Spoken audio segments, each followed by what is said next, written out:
यासीन मलिक हवालात में ही उसे रखा गया है। पटियाला हाउस से इस वक्त संजय शर्मा हमारे सहयोगी जुड़ रहे हैं। संजय, किसी भी लम्हे अब सजा का ऐलान हो सकता है। सजा पर सुनवाई पूरी हो चुकी है और आज का दिन यह तय करेगा कि जो आतंक के आका व्हाइट कॉलर में घूमते रहते थे जम्मू कश्मीर की सड़कों पर, उनके खिलाफ कोर्ट क्या आदेश सुनाता है। संजय। जी हाँ जी बिल्कुल, आज का ये फैसला नजीर होगा और ऐसे ही जितने इनके आसपास के लोग थे जो इन सारी गतिविधियों में थे और जो अभी कानून के गिरफ्त में हैं, वो सारे लोग, उन सारे लोगों के लिए भी फ्लड गेट खुलेगा। उनके लिए भी पता चलेगा कि उनका क्या हश्र होने वाला है, क्योंकि इसी साजिश में, इन्हीं तरह की साजिशों में जो लोग इन्वॉल्व रहे हैं, वो चाहे सलाउद्दीन हो या बाकी और लोग हों, उन सारे आतंक के आकाओं पर शिकंजा कसने का रास्ता साफ होगा। आज कोर्ट, अगर इसमें कानून के जो जानकारों से हमारी बात हुई, उन्होंने कहा कि ये सच है कि एनआईए ने सारे आरोप साबित किए हैं और उसके ऊपर सारे आरोपों की सिद्धि के बाद यासीन मलिक ने उनको स्वीकार किया कि हाँ, वो इन तमाम चीजों में इन्वॉल्व था, उसे अदालत जो चाहे सजा दे। फिर भी एनआईए का कहना है कि अगर हमारी फांसी की सजा की मांग के बावजूद अदालत ने उनको उम्र कैद की सजा सुनाई तो हम ऊंची अदालत में यानी हाई कोर्ट में उसे चैलेंज करेंगे, चुनौती देंगे, क्योंकि जिन पीड़ितों की हत्याएं इन लोगों ने की हैं, उन पीड़ित परिवारों पर सिर्फ उम्र कैद से मरहम नहीं रखा जाएगा। नजीर ऐसी होनी चाहिए न्याय की और कानून की, जिससे कि आगे आने वाला पूरा जमाना और ऐसे लोगों की पीढ़ियां अगर ऐसा कुछ करने की सोचें तो 100 बार उन्हें सोचना पड़े कि इसका नतीजा, इसका हश्र क्या होता है। ये अलग बात है कि सजा यहाँ सुनाई जा रही है यासीन मलिक को और मिर्ची पाकिस्तान में लग रही है। बिल्कुल। और वो खबर भी जरा अपने दर्शकों को बता दें। अब्दुल बासित पूर्व एम्बेसडर थे पाकिस्तान के भारत में, उनको देख लीजिए। ऐसे ही तमाम नेता जो अलगाववाद को हवा देते हैं जम्मू कश्मीर में, एक से एक भड़काऊ ट्वीट इस वक्त कर रहे हैं। संजय, ये मिसाल किस तरह से कायम होगी, इस पर देश की नजर होगी, क्योंकि देश में गुस्सा हमेशा ऐसे लोगों के खिलाफ था जो आराम से जम्मू कश्मीर में घूमते थे।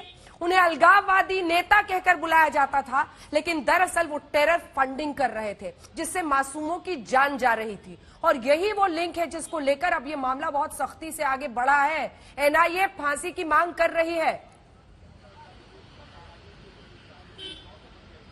क्योंकि एनआईए ने बहुत सारे सबूत जुटाए हैं इनके खिलाफ, वो चाहे इलेक्ट्रॉनिक सबूत हों या फिर बहुत गहन अन्वेषण करने के बाद उन्होंने सबूत जुटाए और उनका ये कहना है कि ऐसे लोगों को सजा ऐसी ही दी जानी चाहिए, क्योंकि ये सारे लोग अपने एक एजेंडे के तहत चल रहे थे और इन लोगों ने मासूमों की जान लेने में निहत्थे थे और निर्दोष लोगों की जान लेने में कहीं कोताही नहीं बरती। वो सिर्फ देश में ही नहीं बल्कि विदेशी धरती से भी वो आतंक के लिए मदद लेते रहे और आतंकवादियों के समूह बनाकर उन्हें बांटते रहे। दुख्तरे मिल्लत और कितनी सारे इन्होंने आतंकवादी इदारे बनाए जिसमें इन्होंने खुलकर टेरर फंडिंग की और आतंकवाद के जरिए मासूम लोगों का खून बहाया है। और अब बाद में ये कहते हैं कि हम गांधी के रास्ते पर हैं। एनआईए का साफ कहना है कि इतने सारे 900 चूहे खाने के बाद कोई हाजी ही बन सकता है, लेकिन उसे कानून की निगाह में उसे छोड़ा नहीं जाना चाहिए। अगर कानून की निगाह में उन्हें छोड़ा जाए और गांधी के चोले को मान्यता दी जाए तो ये गांधी के चोले के साथ नाइंसाफी होगी। ये कहते हैं कि हम गांधीवादी हैं, तो ऐसे क्या इनके उन गुनाहों पर पर्दा पड़ जाएगा कि आदमी आखिर में कहे कि 900 चूहे खाने के बाद कि अब हम हज को जा रहे हैं, हम हाजी हो गए हैं, तो ये सिर्फ 900 चूहे खाने के बाद सिर्फ हाजी ही बन सकता है, लेकिन कानून उसे नहीं छोड़ेगा। और कानून में अभी ये एनआईए का कहना है कि अगर हमारी मांग के मुताबिक सजाए मौत नहीं हुई तो हम ऊंची अदालत में इसे चुनौती जरूर देंगे। हम तब तक अदालत दर अदालत लड़ेंगे जब तक कि हम इसे अंजाम तक न पहुंचा दें। फौरन इशारा कीजिएगा जैसे ही सुगबुगाहट फैसले की तरफ आती है, हम फौरन आपका रुख करेंगे। लेकिन पहले दर्शकों को अपना बता देते हैं, जिस बात का जिक्र आपने भी पहले किया कि खबर यासीन मलिक पर हिंदुस्तान में आ रही है और पाकिस्तान में बैठे लोगों को आखिर क्यों परेशानी हो रही है। यासीन मलिक को लेकर बौखलाया Pakistan. Abdul Basit, former ambassador of Pakistan to India, देखिए उनका ट्वीट यासीन मलिक को लेकर। उन्होंने कहा, पूर्व क्रिकेटर शाहिद अफरीदी ने यूएन से गुहार लगा दी है। ये है इनके मिजाज। अलगाववादी नेता जो हिंदुस्तान में आतंक फैलाते हैं, उनको लेकर इनका सॉफ्ट कॉर्नर दिख रहा है। और देखिए वही पुराना रोना, कभी यूएन का तो कभी शर्मनाक बताते हुए अब्दुल बासित। ये जो कार्रवाई अब हो रही है यासीन मलिक पर, यह बताता है कि पाकिस्तान जब जब इस तरह से बौखलाता है यानी हिंदुस्तान कोई ना कोई ठोस और सख्त कदम ऐसे लोगों के खिलाफ उठाता हुआ जो हिंदुस्तान में आतंकवाद को बढ़ावा देते हैं।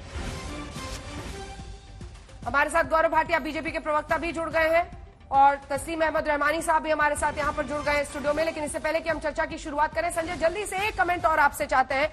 हालांकि गौरव जी भी लॉ को समझते हैं, लॉयर है, इसलिए उनसे भी चर्चा करेंगे। संजय शर्मा, ये हमेशा कहा जाता है कि रेयरेस्ट ऑफ रेयर मामलों में ही फांसी की सजा दी जाती है। मलिक को आतंकी कृत्य के लिए धन जुटाने, साजिश रचने, आतंकवादी संगठन का सदस्य होने, देश के खिलाफ युद्धोन्माद फैलाने और राजद्रोह सहित अन्य अपराध के जो धाराएं हैं उन सब में दोषी माना है कोर्ट ने। क्या ये फिट केस बनेगा उसके लिए फांसी के लिए? फिट केस ये हमेशा अदालत में जज के ऊपर निर्भर करता है, यानी जज टू जज ये वेरी करता है कि वो इस मामले को रेयरेस्ट ऑफ रेयर मानते हैं या नहीं। कई ऐसे मामलों में आया है कि कुछ लोगों की सेम अपराध एक जैसा हुआ है, लेकिन एक अपराध को रेयरेस्ट ऑफ रेयर माना गया और दूसरे को नहीं माना गया। ये भारतीय कानून, संविधान और न्याय व्यवस्था की खूबसूरती है कि जिसमें जो न्याय करने के लिए उस कुर्सी पर बैठता है वो अपने विवेक से फैसला करता है। यानी हर एक जज के दिमाग में कानून का इंटरप्रिटेशन अलग तरह का होता है। ये यहाँ की खूबसूरती, और मुझे लगता है कि गौरव भाटिया जी भी इस बात पर अपनी रोशनी जरूर डालेंगे। तो कई बार ऐसा होता है कि अदालत को ये कहा जाता है कि उस मामले में तो उसे राहत मिल गई, हमें नहीं मिली। अदालत कहती है वो लकी रहे होंगे, आपके साथ वैसा लक नहीं है, क्योंकि हमारा इंटरप्रिटेशन, हमारी जो व्याख्या है, हमारी जो समझ है उस कानून को लेकर वो थोड़ी अलग है, उनकी अलग रही होगी। तो ये भारतीय न्यायपालिका की, न्याय व्यवस्था की खूबसूरती है। और जो शोर शराबा मच रहा, मुझे लग रहा है कि यासीन मलिक को ले जाने के लिए तैयारियां चल रही हैं।